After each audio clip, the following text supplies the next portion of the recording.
berterima kasih kepada Datuk Seri Dr. Adham bin Baba, Menteri Kesihatan yang sudi hadir, dan juga wakil-wakil daripada Kementerian Kesihatan Malaysia dan juga pihak Pfizer Malaysia yang menjadi rakan kongsi kami pada acara program hari ini.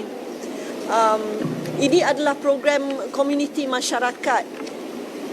Ini adalah program komuniti masyarakat di mana pihak korporat yang ternama dan seperti Pfizer dan Bulan Sabit Merah Malaysia seperti Badan Sukarelawan yang paling lama dan dengan jumlah sukarelawan yang saya rasa terbanyak di Malaysia sepada badan-badan berkanun, dapat menjalankan satu program masyarakat untuk memberi keterangan dan penerangan awal berkenaan dengan kesihatan masyarakat dan individu di seluruh pelosok di negara. Dan saya terima kasih kepada Datuk Seri Dr. Adham yang telah sudi hadir merasmikan caravan ini, iaitu servis ini yang bermula selepas musim pandemik. Kita dapat bermula bersama, dan sebagai rakan kongsi kepada Pfizer, saya amat berterima kasih di atas acara pada pagi ini. Terima kasih.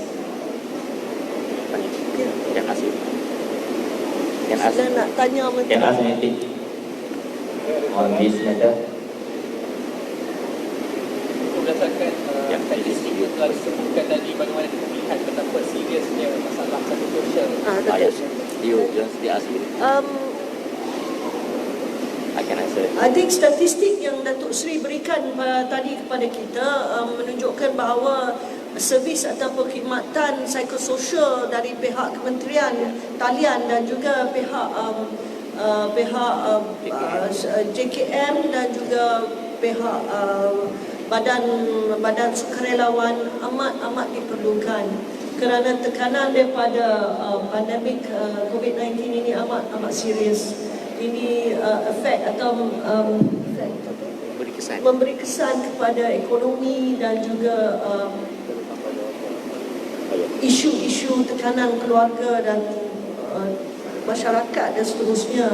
Jadi kita banyak terbaca kenaan kemurungan, depression, ya, kemurungan di kalangan orang yang muda, baru bekerja, dan tekanan ekonomi yang mereka hadapi, dan juga tekanan mereka yang mempunyai anak-anak kecil dan sebagainya.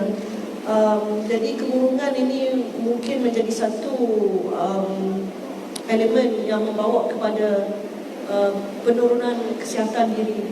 It brings to other physical and illnesses.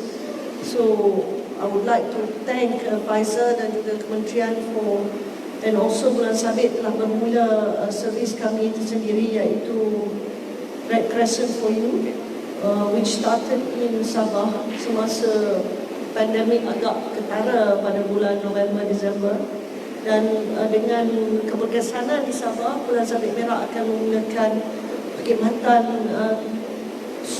psikososial di ibu pejabat di Kuala Lumpur dan Selangor. Terima kasih.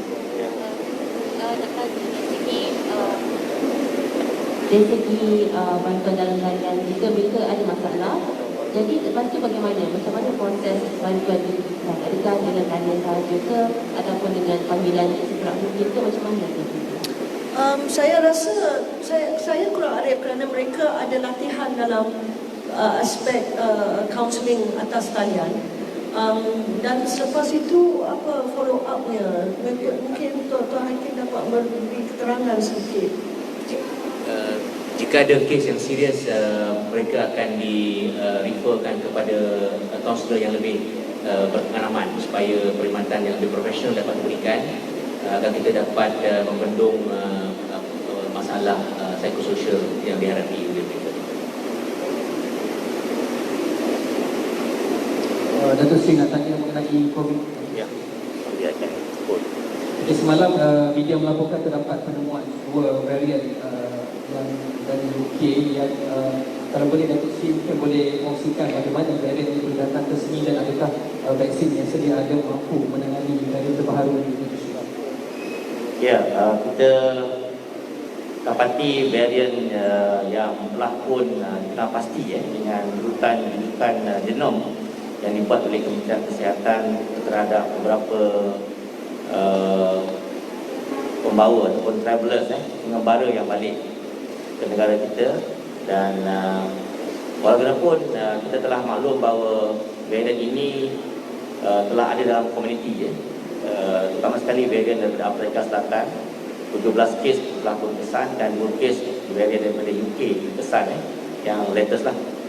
Jadi untuk itu kebimbangan kita ialah varian ini yang mana lebih luas dia punya transmission, dan yang paling kita bimbang ialah varian ini menyebabkan asymptomatic cases yang berada dalam komuniti. Kes-kes yang berlaku sejak 2 minggu dan direkodkan pada beberapa hari yang lepas adalah kesan daripada jangkitan yang berlaku pada awal April, 1, 2, 3 April. Dan kita masih lagi mengesan bahawa dengan adanya varian yang dibawa ke negara kita melalui pengembara dan juga berada dalam komuniti, dapat kita asingkan sebab mungkin dan kita memberikan rawatan.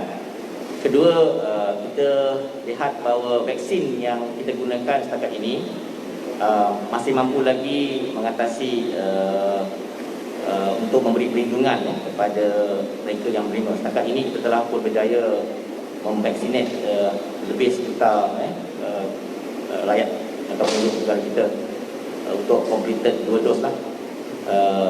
Dan untuk vaksin yang sedia ada, kita masih lagi menggunakannya dan kita masih lagi menunggu laporan daripada WHO dan CDC ataupun EMA terhadap kesan-kesan ataupun varian ini boleh menyebabkan vaksin ini tidak efektif atau tidak Kerajaan Negeri Sarawak memohon agar dipertimbangkan untuk vaksin CanSino kalau refugee boleh komen sikit.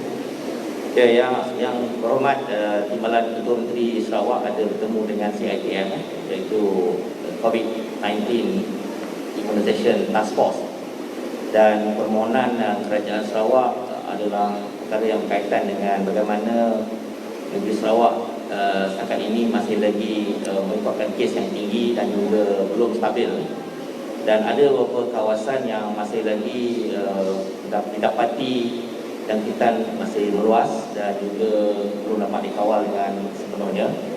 Untuk itu ada keperluan untuk negeri Sarawak sebagai economic and state frontliners untuk diberikan vaksin, dan permohonan Kerajaan Sarawak untuk dapatkan vaksin untuk diberi kepada penduduk negeri Sarawak adalah satu perkara yang perlu dipertimbangkan. Dan vaksin yang paling ketara untuk ketika digunakan ini adalah Pfizer lah. Tapi untuk CanSino ini lebih baik sebenarnya digunakan untuk kes-kes di pendalaman kerana dia melibatkan 1 dos, dan single dose ini sangat efektif untuk kita memberi vaksinasi kepada mereka yang sukar untuk datang kali kedua. Dan pertimbangan untuk memberikan vaksin single dose menggunakan company ataupun vaksin CanSino ini adalah dilakukan, dan KKM bersedia untuk bersama dengan Kerajaan Sarawak untuk mempercepatkan proses mendapatkan vaksin dua vaksin lah, satu Pfizer, satu CanSino. Terima kasih.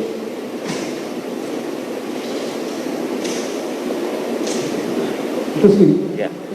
Bekas Perdana Menteri Dr. Sri Najib semalam dalam Facebook dia mendakwa bahawa varian dari luar negara ini disebabkan kerana tempoh kuarantin dipendekkan.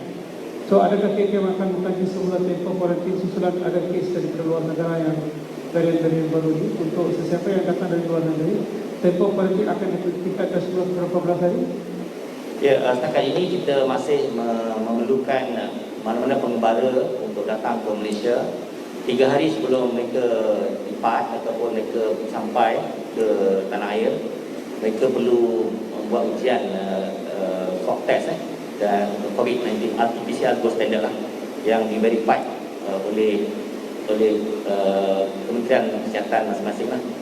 Dan kita akan membuat pengasingan ataupun isolation quarantine di pusat-pusat quarantine yang kita gazetkan untuk mereka selama 10 hari ya. Jadi untuk mereka yang kita dapati ada keperluan untuk dipanjangkan kuarantin, masih lagi kita akan lihat pada polisi yang sebelum inilah. Setakat ini kita masih lagi berapa mengesan ada kes-kes tertentu yang kita dapati memang gejala hanya timbul ataupun second shock iaitu hari ke-10. Dan kita dapati bahawa kes-kes seperti ini perlu kita lihat balik dasar untuk kita membuat kuarantin untuk 14 hari. Kerana incubation period untuk virus ini ialah 14 hari. Kerana pun 3 hari sebelum mereka depart, kita dah minta mereka buat swab test. Sampai lagi 10 hari, jadi 13 days lah. Ya.